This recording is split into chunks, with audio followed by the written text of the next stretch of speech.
I'm joined today by Blessing Utete, who's the Managing Executive at Old Mutual Corporate Consultants. And we're going to be talking about the two-pot system specifically.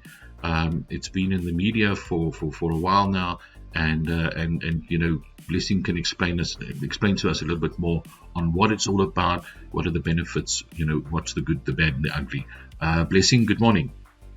Good morning, Chris. Thank you very much for having me. It's a pleasure to be on EBnet today. So let's talk about the two-pot system that's been announced recently, and there's been quite a bit of media around it in the last couple of days. That's because in December 2021, National Treasury issued a paper for commentary, which was the first sort of detail we got around two-pot, and then we've now seen in July we've seen an update on that paper. Basically, just to recap on what it's all about, it's really about creating an environment in which we've got two pots that are operating in the retirement system, where a third of the contributions go into what is called a savings pot, and 2/3 go into what is called a retirement pot.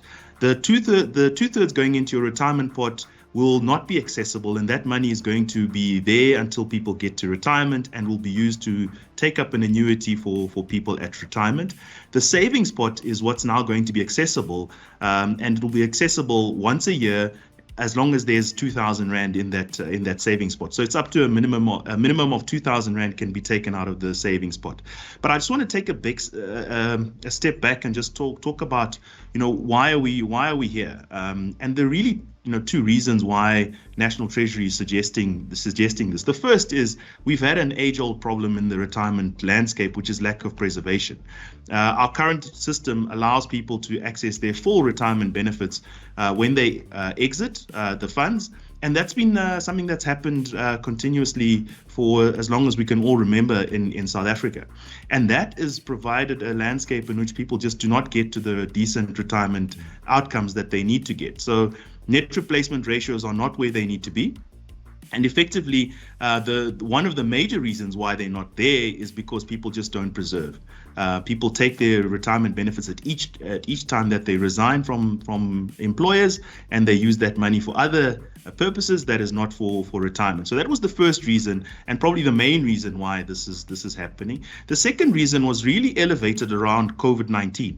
And, you know, with COVID-19 and the pandemic, there was a lot of financial distress, and there was a lot of requests for National Treasury to consider access for employees or members that were in financial distress, where companies went into lockdown and didn't operate and couldn't pay salaries during that period in time. So we had those dual needs that were trying to be satisfied. So it is sort of counterintuitive that one would say, why would the industry want to support this? And I think the support really comes from the preservation element that we're seeing. The fact that because we're now going to have almost 2/3 of contributions in the future being preserved, that actually has resulted in better outcomes, you know, as calculated through various models. It actually generates better replacement ratios for members than what we've seen in the past. And that's the main reason why industry has generally been supportive of these suggestions. So a little bit more about what's going to be happening in terms of the detail we've now got. On the 1st of March 2023, which is the suggested date of implementation, people are going to now contribute into these two pots, the third going into a savings pot, 2/3 into the retirement pot.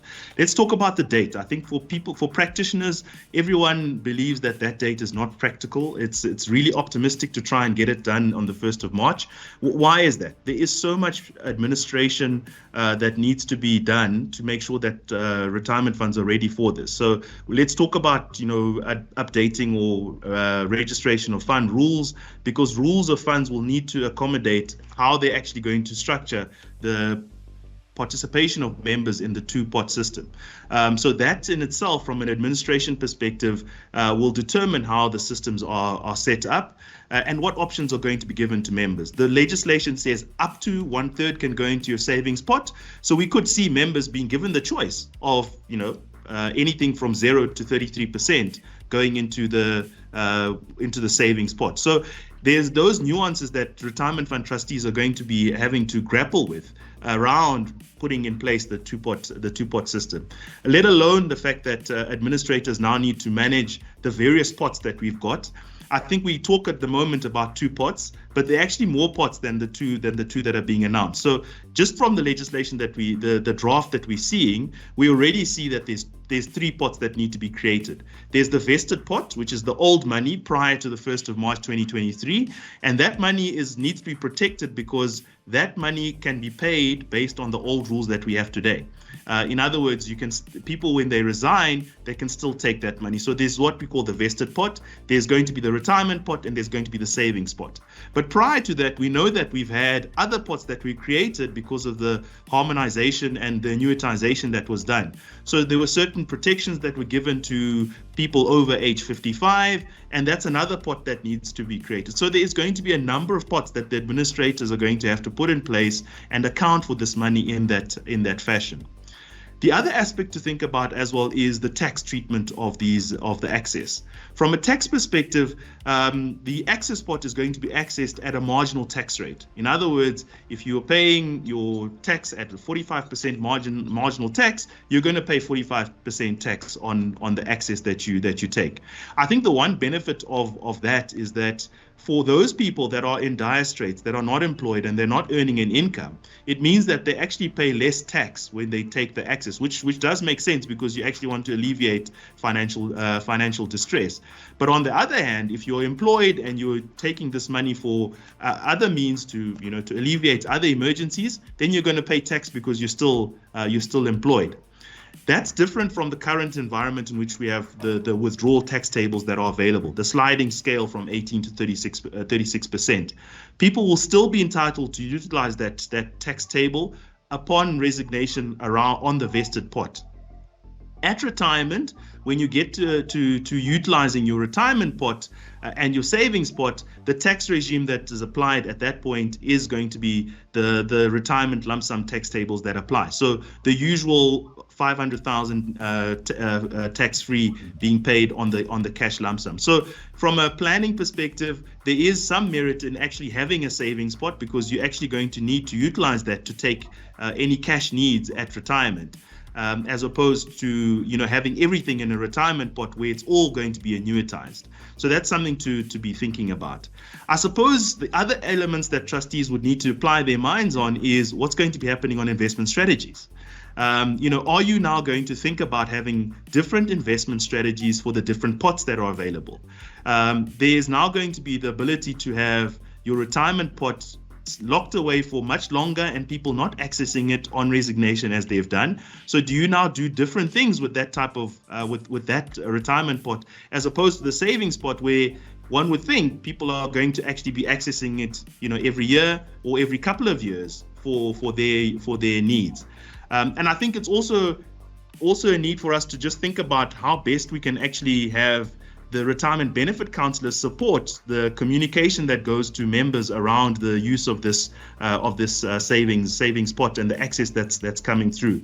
So a lot of education needs to happen to members. A lot of behavior changes from a member perspective in terms of how they use it. Ultimately, we all should remember that this is long-term money. So money taken in the savings pot should actually be money used as a last resort and for real emergencies.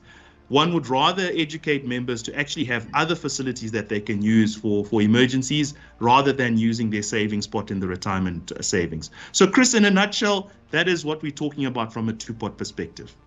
Thank you. Very, very interesting. Just one quick question. In terms of the costs, because it sounds very complex if one has to sort of start tracking these different pots.